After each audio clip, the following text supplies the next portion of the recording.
하고 인사하겠습니다. 오늘은 구원을 주시는 하나님의 은혜라는 제목으로 하나님의 말씀을 나누겠습니다. 지난 주간에 제가 전화 한 통을 받았습니다. 거창에 사시는 저희 이모부님께서 몸이 좀 많이 위독하니 가서 기도를 좀 해주면 좋겠다는 그러한 기도 요청에 대한 전화였습니다. 그런데 사실 제가 거창이나 또는 서울이나 친척들이 있는 곳에 가면은 목사님이 아니라 김서방입니다. 그래서 저를 목사님 이렇게 부르시지는 않고요. 김서방 이렇게 부르죠. 그런데 마음 한편에서는 가족에게 기도하고 또 영접시킨다는 것이 좀 쉽지 않고, 특히 거창의 이모부 같은 경우에는 제가 결혼하고 인사드리러 한번 뵀던 분이기 때문에 잊어버리실 텐데, 내가 누군지 모르실 텐데 이런 생각이 있었던 거죠. 그래도 기도하고 생각해 보니 내가 목사인데 목회자로서 그러한 요청을 받았으면 당연히 가야지 하는 그런 생각이 들어서 제 아내와 함께 지난 월요일에 거창에 다녀왔습니다. 한 주간 기도하면서 하나님께서 은혜 주실 것을 바라면서, 하나님께서 사단 마귀의 방해로부터 지켜주실 것을 바라면서 하나님께 기도하고 기쁜 마음으로 당일에 도착했습니다. 그런데 막상 고창에 도착해 보니까 그 누워 계셔야 하는 이모부께서 안 계시는 거예요. 그래서 어디 가셨나 알아보니 어제 하루 전날 병원의 응급실에 가셨다는 겁니다. 그래서 응급실에 면회가 되나 했더니 면회도 안 된다는 거예요. 그래서 그러면은 이모님도 예수님을 안 믿으시니까 이모님께 영접기도 하고 전도하면 좋겠다 하는 생각을 하던 찰나에 믿지 않는 세 자녀가 그 집에 오게 된 겁니다. 그래서 세 자녀가 우르르 들어오니까 이거 도대체 기도할 수 있는 그런 분위기가 아닌 거예요. 그래서 시간만 보내고 있다가 이거 안 되겠구나. 그럼 다음 기회를 좀 기약해야 되겠다 하는 마음으로 아쉬워하면서 저희가 돌아왔습니다. 돌아오는 가운데 그런 마음이 들었습니다. 포기하지 말아야지. 이번에는 내 기도가 부족했구나. 좀 더 열심히 기도해서 사탄의 방해를 이겨냈어야 됐는데 그렇게 하지 못해서 참 마음의 내심, 좀 안타까움이 많았습니다. 그러면서 또 드는 생각은 하나님께서 나를 사랑하셔서 구원해 주시고 하나님의 사람 삼아 주시고 하나님의 백성 삼아 주셨으니 얼마나 감사한가. 이 지구상에 많고 많은 사람들이 있는데 그 사람들 중에서 구원받은 하나님의 백성 되었으니 얼마나 감사한가 하는 그런 생각을 하게 되었죠. 그러면서 우리 가족도 하나님 은혜 가운데 믿는 가정이 되었기에 얼마나 감사한가 그런 생각을 하였습니다. 여러분도 그렇게 생각하시나요? 여러분의 가정을 생각하실 때, 여러분 자신을 생각하실 때 나를 구원해 주신 하나님 그 은혜에 대하여 감사하는 마음이 오늘 예배드리는 우리 가운데 함께 하시기를 주님의 이름으로 축복합니다. 그래서 오늘은 구원이 무엇인가, 구원에 대해서 또 구원받을 은혜, 그 믿음에 대해서 한번 살펴보기를 원하는 것입니다. 여러분, 우리는 구원받은 하나님의 백성입니다. 구원받은 하나님의 백성이라는 것은 신분이 바뀌었다는 것이죠. 원래 우리는 마귀의 종으로서 죄의 법조문에 우리의 이름이 기록되어 있어서 마치 노예가 노비 문서에 의하여서 그 주인에게 묶여 있듯이 사탄에게 묶여 있었던 사람들입니다. 그런데 우리를 사랑하신 하나님께서 예수 그리스도를 이 땅에 보내시고 예수님을 믿는 우리들은 그 노비 문서, 죄의 법조문으로부터 자유케 된 것이죠. 이 죄의 법조문에 대하여서 골로새서 2장 14절은 이렇게 말씀하고 있습니다. 우리 같이 읽어보겠습니다. 시작. 우리를 거스르고 불리하게 하는 법조문으로 쓴 증서를 지우시고 제하여 버리사 십자가에 못 박으시고. 아멘. 여기 보면 우리를 불리하게 하는 법조문이 있다 이렇게 말씀하고 있습니다. 이게 바로 영적 노예 문서입니다. 죄의 종이요 사탄의 종이라는 그 법조문에 우리의 이름이 명시되어 있어서 우리는 늘 사탄에게 끌려다니고 늘 죄에게 지면서 살아갔던 과거의 모습이었다는 것이죠. 그런데 예수님께서 오셔서 그 법조문의 효력을 상실케 하였다는 겁니다. 완전히 무효화시켰다는 거죠. 여러분, 조선시대의 사극을 보면요, 노예들이 있죠. 그 노예들은 법조문에 의하여서 노예로 명시된 사람들입니다. 노비문서라고 하죠. 그런데 문제는 그 부모 세대만 노비가 아니라 그 부모가 자녀를 낳으면 그 자녀도 노비가 된다는 거예요. 종이 된다는 거죠. 그래서 그 자녀가 또 자녀를 낳으면 그 자녀가 또 자녀를 낳아도 계속 노비로서 그 집의 종으로 묶여 있는 것입니다. 그러다가 그 한 종이 너무나 그 주인의 마음에 들어서 양자로 삼는다든지 또는 너무나 불쌍히 여겨서 그 종의 노비 문서를 불태워 준다든지 하면은 자유인이 되는 거예요. 여러분, 노비 문서는 이런 것이고 죄의 법조문은 이런 효력이 있는 것입니다. 그래서 나를 위하여 십자가에 달려 죽으신 예수님의 그 십자가의 보혈과 구원, 그것이 은혜이고 그 은혜를 우리가 받아서 이 시간 예배 드리고 있는 줄로 믿습니다. 여러분, 구원이란 나에게 불리하게 쓰여진 그 법조문이 예수님의 십자가에 못 박혀서 이제는 마귀에게 끌려다니는 사람들이 아니라 하나님의 자녀로서 자유인으로서 살아가게 되었다는 것입니다. 나뿐만이 아니라 내 자녀들에게도 전해질 죄의 유전이 이제 끊어지고 내가 자유인이 된 것처럼 우리 자녀들도 예수님을 믿음으로 자유인이 되고 다 구원받은 백성이 되었다는 이 은혜의 사실. 그래서 에베소서 2장 8절에서 9절은 값없이 받은 하나님의 선물이다 이렇게 말하고 있습니다. 우리 같이 한번 읽어보겠습니다. 시작.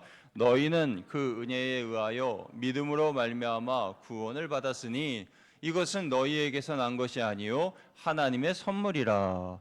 행위에서 난 것이 아니니 이는 누구든지 자랑하지 못하게 함이니라. 아멘. 여러분, 우리는 다 구원받은 하나님의 백성입니다. 믿으시면 아멘. 그런데 우리 중에는 혹시 나는 정말 구원받은 하나님의 백성이 맞나? 내가 구원받은 것이 확실한 사실인가? 이것에 대하여서 약간 의구심이 드시는 분들이 계실 거예요. 그러면요, 구원받은 사람들의 모습, 그 공통적인 모습에 내가 포함되어 있느냐 아니냐, 그것으로 나의 구원받았음과 구원받지 못하였음을 분별할 수가 있는 겁니다. 몇 가지 말씀드려 보겠습니다. 여러분, 구원받은 성도의 모습은요, 첫째로 받은 은혜를 잊지 않는다라는 것입니다. 한번 따라해 주시면 감사하겠습니다. 구원받은 성도는 받은 은혜를 잊지 않습니다. 여러분, 이런 말이 있죠. 은혜는 돌에 새기고 원수는 물에 새겨라라는 말이 있습니다. 왜 은혜를 돌에 새겨야 합니까? 그것은 돌에 새겨서 그의 은혜를 영원히 기억하고 싶어서이겠죠. 우리가 하나님의 은혜를 받았다면 돌에 새기듯이 그 은혜를 잊으면 안 됩니다. 그런데 하나님의 은혜를 물에 새기는 사람이 있다면 구원받은 성도라고 할 수 없을 겁니다. 왜냐하면 물에 새기는 순간 그 은혜는 사라져버리기 때문이죠. 여러분, 아까 우리가 찬양할 때에 은혜라는 찬양을 불렀는데요, 지나온 모든 일들 다 하나님의 은혜다라고 고백을 했습니다. 그리고 지금까지 내가 누려왔던 모든 것들이 다 하나님께서 주신 은혜다라고 고백을 했습니다. 우리가 이 사실을 잊지 않고 살고 있습니까? 하나님이 내게 주신 그 은혜, 정말 그것이 너무나 귀하고 소중한 그런 은혜인 것을 우리가 고백을 하고 있느냐는 것입니다.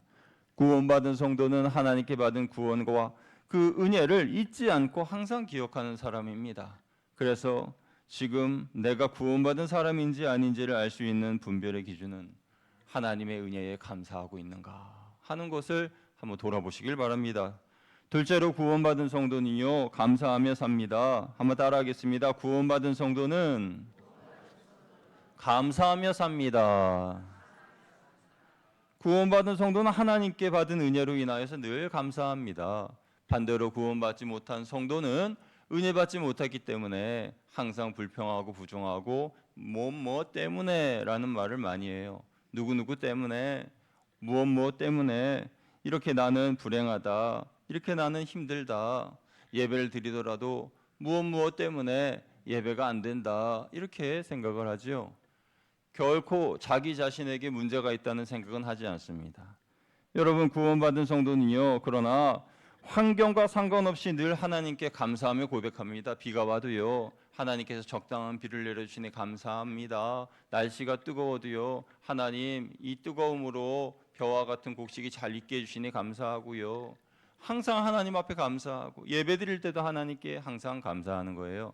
그래서 환경과 상황으로 인하여서 내 마음이 흔들리는 것이 아니라 하나님 때문에 그 상황과 환경에 감사하며 하나님께 영광을 돌리는 사람들, 이런 사람들이 바로 구원받은 하나님의 백성이라는 겁니다. 여러분, 감사가 없는 사람은 교회에 올 때에 누군가 자기를 향하여 환하게 웃어주면은 저 사람이 무슨 속셈이 있어서 나를 보고 웃어주나 이렇게 생각을 하고요. 또 친절하게 대하는 사람에 대하여 불순한 의도가 있다고 생각하고요. 반대로 아무도 인사하지 않으면 이 교회는 왜 이렇게 사랑이 없냐 하면서 비판하며 화를 냅니다. 은혜 받지 못한 성도는 예배 시간에 예수님이 오셔서 말씀을 전하신다고 해도 은혜 받지 못합니다. 왜냐하면 그런 마음 상태로는 내가 하나님의 은혜를 받을 수 없고 구원을 받았는지 진지하게 다시 고민해 보아야 할 필요가 있는 것입니다. 셋째로, 구원받은 성도는요, 경계석을 넘지 않습니다. 따라하시겠습니다. 구원받은 성도는 경계석을 넘지 않습니다. 여러분, 우리가 살면서 흔히 쉽게 지나칠 수 있는 것 중에 하나가 도로 경계석입니다. 도로 경계석은 인도를 지나다니는 사람들을 보호하기 위하여 만든 돌이에요. 그래서 긴 직사각형 모양의 그런 돌인데 아이들 한 무릎 정도 되는 높이의 돌입니다. 그런 돌을 인도 끝부분마다 이렇게 세워놔가지고 그래서 차들이 그것을 넘지 못하게 하는 거예요. 만약에 그 경계석이 없으면요, 운전하다가 누가 깜빡 졸면은 사람들이 다니는 곳으로 들어가서 이 사람을 칠 수도 있고 보행자를 아프게 하고 또는 죽일 수도 있는 그런 어려움이 있죠. 그래서 그 경계석은 반드시 있어야 하는 것입니다. 그런데 신앙에도 경계석이 있습니다. 하나님은 우리의 신앙을 잘 지키게 하시고자 경계석, 양심이라고 하는 영적 경계석을 주셨습니다. 이 양심이라는 것은 영혼의 창입니다. 그래서 이 영혼의 창인 양심이 깨끗하게 닦여져 있으면요, 그러면 하나님의 뜻을 내가 음성을 듣지 못한다 하더라도 분별할 수 있고 선과 악에 대한 기준을 알 수가 있습니다. 그런데 뿌연 창문과 같은 양심을 가지고 있으면 그러면 하나님의 뜻을 분별할 수도 없고 선과 악을 구별할 수도 없고 오히려 죄를 즐기는 그런 사람이 된다는 것이에요. 양심의 기능이 무너지면 그 사람은 죄를 지어도 양심의 가책을 하나도 느끼지 못합니다. 그래서 마침내 양심의 기능이 무너지게 되면 차들이 그 경계석 위로, 도로 경계석 위로 마구잡이로 올라오는 것처럼 그런 위험한 영적 사고가 우리들에게 일어날 수가 있다는 것인데요. 여러분, 양심이 무너진 채 하루하루 살다 보면 아무리 그 사람이 과거에 영적인 사람이라 했을지라도 그 사람에게 육신적인 그러한 마음이 들어오고 영의 기능이 무감각해집니다. 그래서 에베소서 4장 19절은 말씀하기를 감각 없는 자가 되어 자신을 방탕에 방해하지 말라라고 경고하는데요. 우리 같이 한번 말씀 읽어보겠습니다. 시작. 그들이 감각 없는 자가 되어 자신을 방탕에 방임하여 모든 더러운 것을 욕심으로 행하되. 아멘. 여러분, 북극에 사는 에스키모인들이 늑대를 사냥하는 사냥법에 대해 들어보신 분이 계실 겁니다.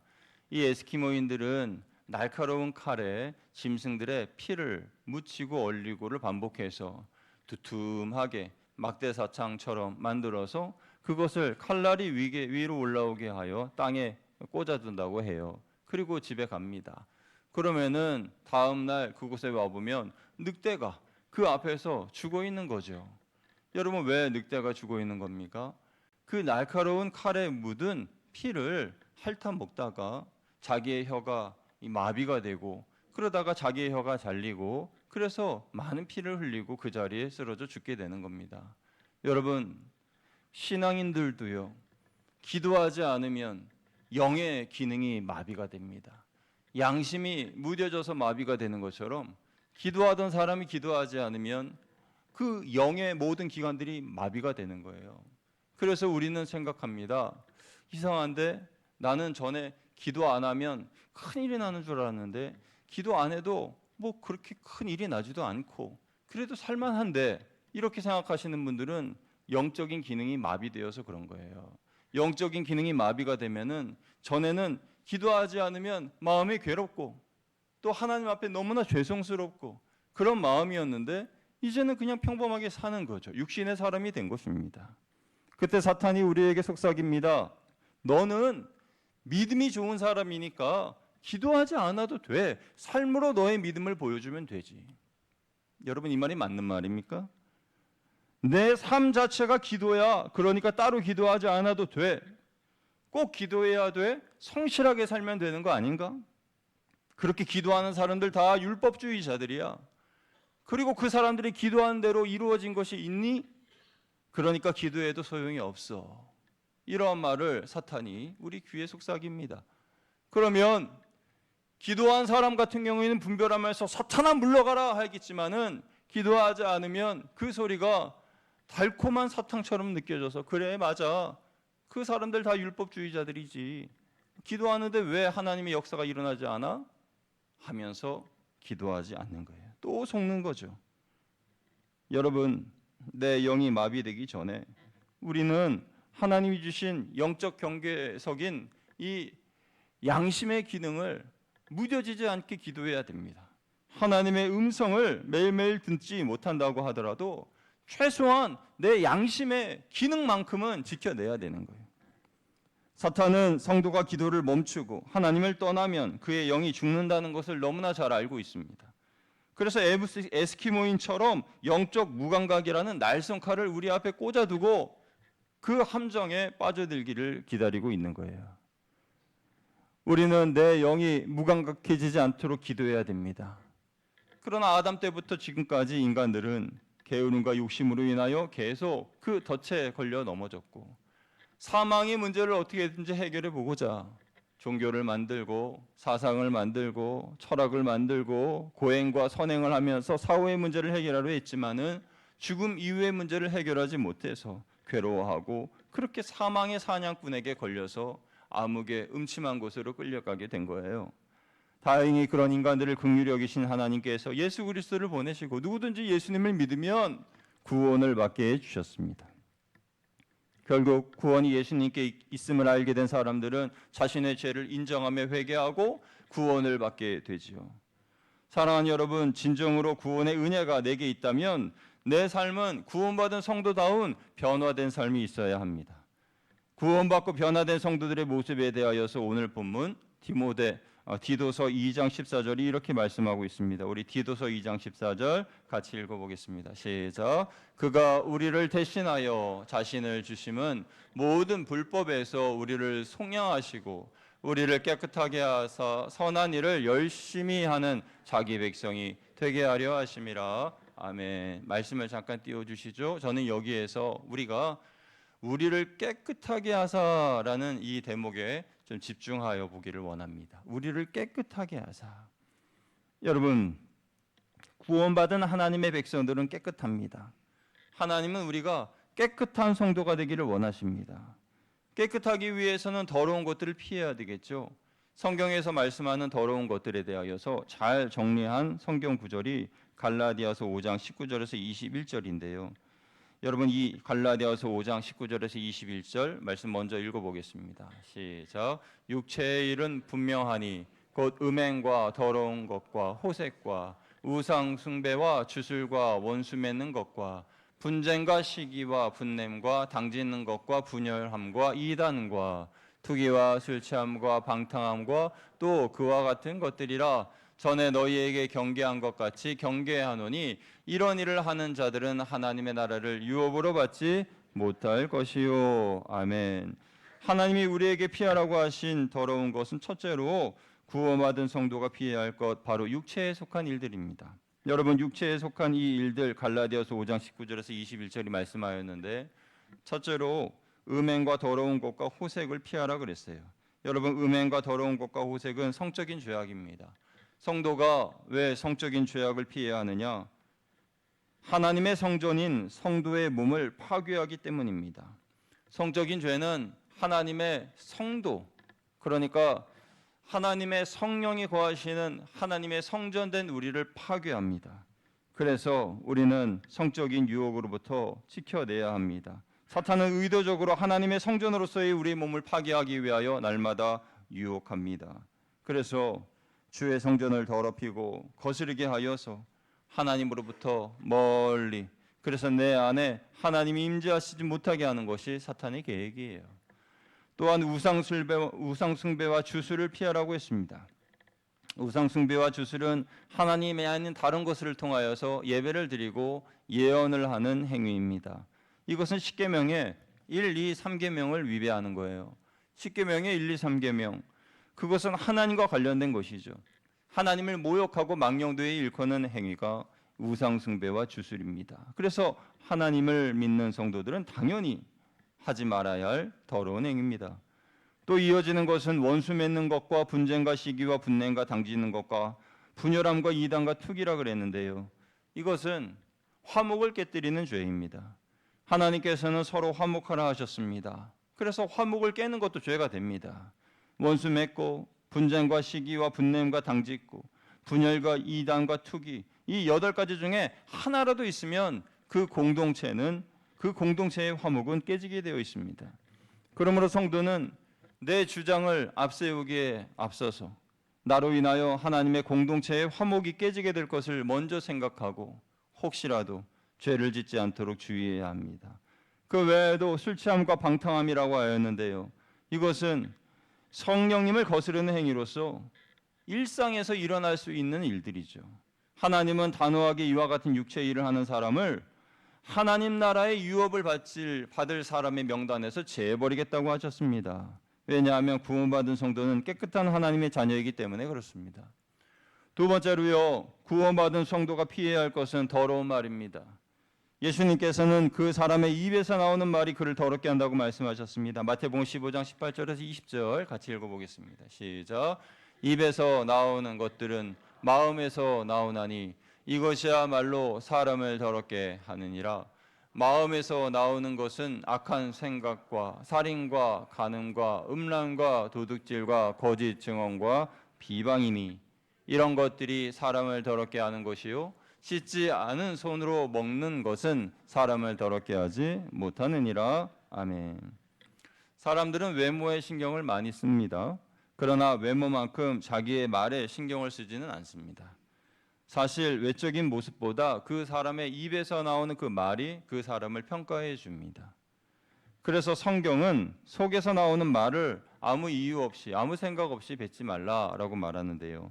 에베소서 4장 29절도 읽습니다. 시작. 무릇 더러운 말은 너희 입 밖에도 내지 말고 오직 덕을 세우는데 소용되는 대로 선한 말을 하여 듣는 자들에게 은혜를 끼치게 하라. 아멘. 여기서 말하는 더러운 말이라는 것은요, 좋지 않은 그런 언어를 말하는 것이 아니고 중상모략을 말하는 것입니다. 악의가 있는 험담, 그리고 사람들을 모아서 수근수근 대면서 여론몰이하는 그런 거짓 소문을 내는 그런 것이 하나님이 싫어하는 더러운 행위라는 거예요.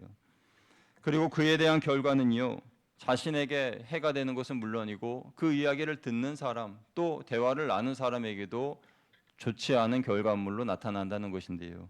예수님은 그 안 좋은 결과물에 대하여서 악한 생각과 살인과 간음과 음란과 도둑질과 거짓 증언과 비방이라고 말씀하셨습니다.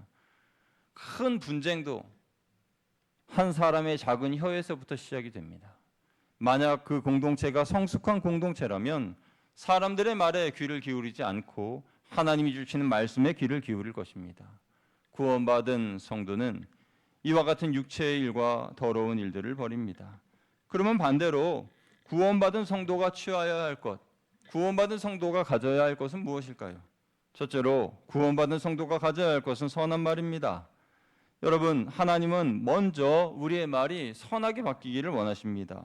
그 이유에 대하여 잠언 16장 22절이 이렇게 말씀하였습니다. 우리 같이 읽어보겠습니다. 시작. 선한 말은 꿀송이 같아서 마음에 달고 뼈에 양약이 되느니라. 아멘. 여기서 선한 말이라고 하는 이 단어는요, 히브리어로 에므레 노암이라는 단어인데요. 이 에므레 노암이라는 단어가 참 재밌습니다. 이 단어는요, 유쾌하고 즐거운 말로 상대방에게 유익을 주는 사랑이 담긴 말이라는 뜻이에요. 유쾌하고 즐거운 말로 상대방에게 유익을 주는 사랑이 담긴 말. 그래서 이런 말은 꿀송이 같아서 마음에 달고 뼈에 양약이 됩니다. 이 양약이 된다는 것은 이런 사랑하는 말, 유쾌하고 즐거운 말로 상대방의 마음을 기쁘게 해주는 그런 말, 이 말은요, 자기에게도 건강하게 치료되는 말이고 상대방에게도 건강하게 되는 그 치료의 말이라는 거죠. 교회 안에서는 이런 에므레 노암과 같은 말이 많아야 됩니다. 그래야 공동체가 더 건강하고 행복해질 수 있는 거예요. 여러분, 선한 말을 많이 나누시는 우리 성도님들 되시길 주님의 이름으로 축복합니다. 둘째로요, 구원받은 성도가 가져야 할 것은 신전의식입니다. 덴마크의 종교사상가이자 철학자인 키에르케고르가 그리스도인들은 신전의식을 가지고 살아야 한다라고 말했습니다. 이 신전의식이라는 것은 하나님 앞에 있다라는 그러한 뜻입니다. 하나님이 내 앞에 계시다, 내가 하나님 앞에 있다, 이런 뜻이에요. 이 신전의식을 가지고 사는 사람이 바로 요셉이라는 사람입니다. 요셉이 보디발의 가정 총무로 있을 때에 보디발의 아내가 매일매일 끊임없이 요셉을 유혹했습니다. 그러나 요셉은 단 한 번도 그 유혹에 넘어간 적이 없었습니다. 왜냐하면 그에게는 신전의식이 있었기 때문이죠. 요셉이 하나님이 보고 계시는데 그 앞에서 어떻게 죄를 짓느냐며 창세기 39장 9절에 이렇게 말했습니다. 같이 읽어보겠습니다. 시작. 이 집에는 나보다 큰 이가 없으며 주인이 아무것도 내게 금하지 아니하였어도 금한 것은 당신뿐이니 당신은 그의 아내임이라. 그런즉 내가 어찌 이 큰 악을 행하여 하나님께 죄를 지으리까. 아멘. 이 말은요, 보디발의 아내는 여기 당신과 나밖에 없습니다, 이렇게 이야기할 때에 요셉이 하는 말은 아닙니다. 여기 당신과 나 그리고 하나님께서 계십니다. 그러니 하나님이 계신 이 앞에서 내가 어떻게 죄를 지을 수 있겠습니까? 라는 그 뜻이에요. 이 말에 화가 난 여주인은 요셉을 누명에 씌워 감옥에 가두게 되죠. 그래도 요셉은 하나님을 원망하지 않았습니다. 그는 감옥에서 하나님과 동행했고 그런 요셉에게 하나님께서 복을 주시고 형통케 하셨습니다. 요셉은 늘 하나님 앞에서 살았고 그로써 유혹을 이겨낼 수가 있었습니다. 셋째로 구원받은 성도가 가져야 할 것은요, 죄를 피하는 지혜입니다. 한번 따라 하시겠습니다. 구원받은 성도는 죄를 피하는 지혜가 있어야 합니다. 죄를 피하는 지혜가 있어야 합니다. 구약의 인물들 여러 사람들이 있습니다. 그 중에서 딱 두 사람들만 예를 들어보면요, 이삭의 경우에는 창세기 26장에 보면은 이삭의 우물을 자꾸 빼앗는 사람들이 있어요. 블레셋 사람들, 그랄의 목자들, 그들이 이 이삭의 우물을 빼앗습니다. 그러면요, 여러분들 어떻게 하시겠어요? 화가 안 나겠습니까? 왜 내 거를 빼앗아가 하면서 싸우겠죠. 그런데 이삭은 싸우지 않고요, 그건 그냥 내버려 두고 또 다른 데 가서 우물을 파요. 그러면 더 좋은 물이 솟아나게 되는 겁니다. 이삭의 후손인 유대 사람들은 율법에 이르기를 눈에는 눈, 이에는 이로 갚아주라, 이런 말씀을 배웠던 사람들이니까 아마 이 이삭의 이야기를 읽으면 참 화가 나고 답답하고 그랬을 거예요. 아니, 우리 조상 이삭은 왜 이런 억울한 일을 당해도 싸우지 않고 그냥 그걸 그대로 주고 다른 데로 갔는가? 그런데 이삭은 그랬습니다. 이삭의 문제 해결은 하나님께 맡기고 그리고 다투지 않는 것이 이삭의 문제 해결이었어요. 그러니까 이삭은 억울한 일을 당해도 하나님께 맡기고 묵묵하게 하나님과 동행함으로 말미암아 죄를 이겼습니다. 여러분, 죄를 이기는 방법은 각자 노하우가 있고 여러 가지 방법이 있겠지만 이삭의 경우는 그랬다는 거예요. 하나님께 모든 걸 다 맡기고 그리고 하나님의 뜻대로 하나님 인도하심을 받아서 묵묵히 다른 길로 피한 그 이삭의 모습, 이게 죄를 피하는 지혜였습니다.